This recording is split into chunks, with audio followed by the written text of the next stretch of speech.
రాజకీయంలా పదవులు రావాలంటే మామూలు ముచ్చట కాదబ్బా. ఏండ్లకేండ్లు ఏటింగ్ చేయాలి, పార్టీల పతార సంపాదించాలి, బలగం చూపియాలి, బలం పెంచుకోవాలి, నోరుండాలే, తిట్టాలే, పొగడాలే, హో ఇట్లా ఎన్నో ఉంటాయి.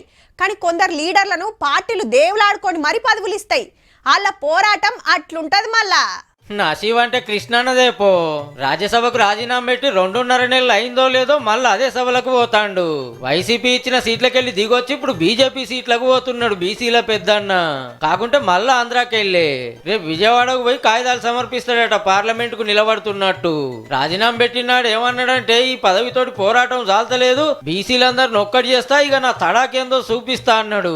మరి ఇప్పుడు అదే రాజ్యసభ అదే పదవి. మారిందేందంటే పార్టీ. తెలంగాణ లెక్కనే దేశమంతా బీసీ జనాభా లెక్క పెట్టాలనే డిమాండ్ నడుస్తుంది. అట్లయితే బీసీలకు రాజకీయ పదవులు పెరుగుతాయి. ఇసొంటి వాళ్ళ బీసీ లీడర్ కు టికెట్ ఇచ్చి ఎంపీని చేస్తాండ్రు. వాళ్ళని మంచిగా చూసుకుంటున్నాం అని సాటింపో, లేకుంటే వాళ్ళ బలగాన్ని లెక్క పెట్టబోతున్నాం అనే సిగ్నల్.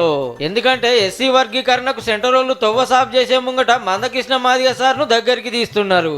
మరి ఇప్పుడేమైతుందో కానీ టీడీపీ టికెట్ మీద ఎమ్మెల్యేగా గెలిచి కాంగ్రెస్ టికెట్ మీద ఓడి వైసీపీ హిమ్మత్ తోటి ఎంపీ అయ్యి ఇప్పుడు బీజేపీ సపోర్ట్ తోటి మల్లోపారి రాజ్యసభకు పోతున్న బీసీల పెద్దన్నకు శుభాకాంక్షలు.